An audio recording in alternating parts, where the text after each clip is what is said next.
Okay, hi Eleanor. Hi. I was remembering today when you were my fourth grade teacher at First Ward. Can you tell me what that building looked like and where it was? It was exactly like a country school. It had a little hall out in front, you know, where they used to bring their dinner pails and hang their coats and things. And it was the cloakroom, wasn't it? Is Yes, that where we put yes. our coats? Yeah. And it was about the size of a classroom. Yes, I think they were like 5 And there were, rows. I always had 4 rows of chairs, Okay. and I can remember where Norman Houston sat to this day. Because you had to get after him and keep an eye on him. Every now and then, Yes. every now and then. There were 4th graders, 3rd graders, 2nd graders, and 1st graders. And I can see little George McGraw Georgie, yeah. And waddling in there, his little short legs. Yeah. I think I was in the 4th grade. Well, maybe You were in the 4th. 3rd grade. Oh, I was in, well, thank you. Well, so that, how long did you teach there? I think it was only 1 year. Well, I think And then I so. went to Columbia. Okay, because I only remembered having you for the 1 year. Mainly because no one just totally loves to teach 4 grades at one time. Yeah, right. And so I chose to go to Columbia, and there I could teach only 3rd and 4th grade or Mhm. something. Yeah. Do you remember a Miss Mimic? I think I was in 2nd grade when I had her for a teacher. I just remember that The name. name. Mary Jo Williams and I Yeah. were in the same grade. And we always remembered her because she had 2 long blonde braids which she wound around her ears. And she looked like, what's the one on Star Wars? Princess Leia. Princess Leia. And so we always remembered her because this hairdo she always had. And she was a very, very young lady. And then do you remember Ruth Mann? Yes, Ruth Mann. She was indeed a study in and of itself. Yes. And her mother what was, her mother was a campfire leader or something. I think that's. I don't know, she led Ruth right out of that building. Oh. She transferred her to. Oh, she did. I was incapable of taking care of her. I remember Ruth Mann, yes, she was a And she strange came in little girl. The Oh. day, the Why don't day, you put your hand down so we can see your face? the day that she took her out of the school, she was up digging around in my papers, and she took something that belonged to the school, and I never did get it back.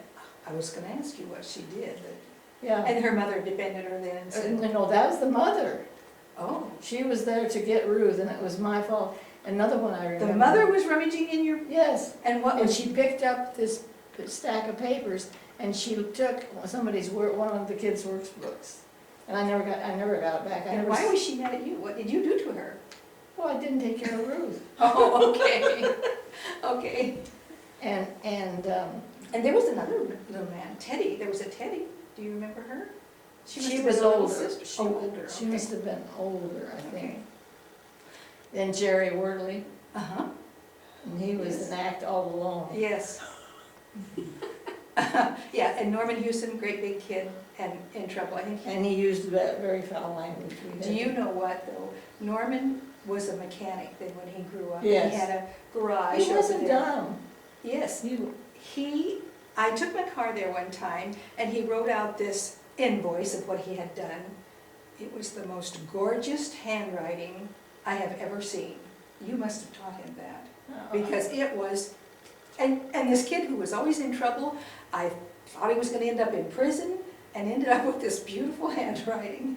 I couldn't believe it. Because I asked him if he was the one who did it, and he said, yeah, the handwriting. Is that right? And then he had a little brother, Bobby, Oh, I don't remember. and Bobby got run over by the Omar truck.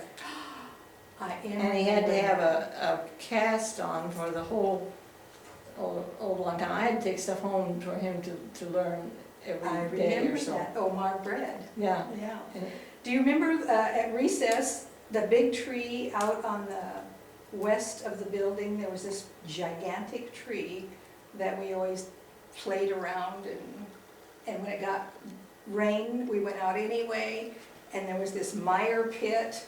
I remember one time my boots got stuck in this Isn't that funny? I don't mire remember that pit, at all. yeah. Well, I think that tree is I gone. know, I know another one I remember, it was a McDonald, I don't remember. and his parents were getting a divorce, and one day the father came up by the school, and I thought he was abducting him or something. Well, yeah, that was long before this was a big problem. Yeah, and we got it ironed out, and I think he took the kid home or something, but I remember that. Now, was Joe a teacher then at this time over at the high school? Yes, and coach. And so you came to Plattsmouth what year? We were married June 18, 1947. And so you came directly then to Plattsmouth Mhm. because this was Joe's home? Yeah, And he already had a job as a teacher here? yes, he had taught, I think he had taught 1 year or 2 maybe. Business, I know I had Joe as a business teacher. Yeah. He had And bookkeeping and. Bookkeeping, right. I think he had like an economics or something like that. And then he became principal. Yeah, and that was a long way down the road. Oh, okay. In Because he wasn't 60 principal when I was there. No, he was, when Barbara Joe was born, 61. Oh, yes, I remember Barbara Joe being born. Because I think My Jenny was- everybody my in Jenny town. was already, let's see, she was born in July or August? July. So Jenny was 6 months old when we went up to see Barbara Joe. And I was carrying this great big baby and Barbara was this little tiny thing. At the time, there was 6 months difference made a big size difference. Yes, yes. Yeah, I remember that. Well, it was nice talking to you today, and so we'll Good stop. remembering. Yes, it was. I'm sure we could do this some more. Give the day, Pardon me? give the day. Oh, today is May 4th, 2012.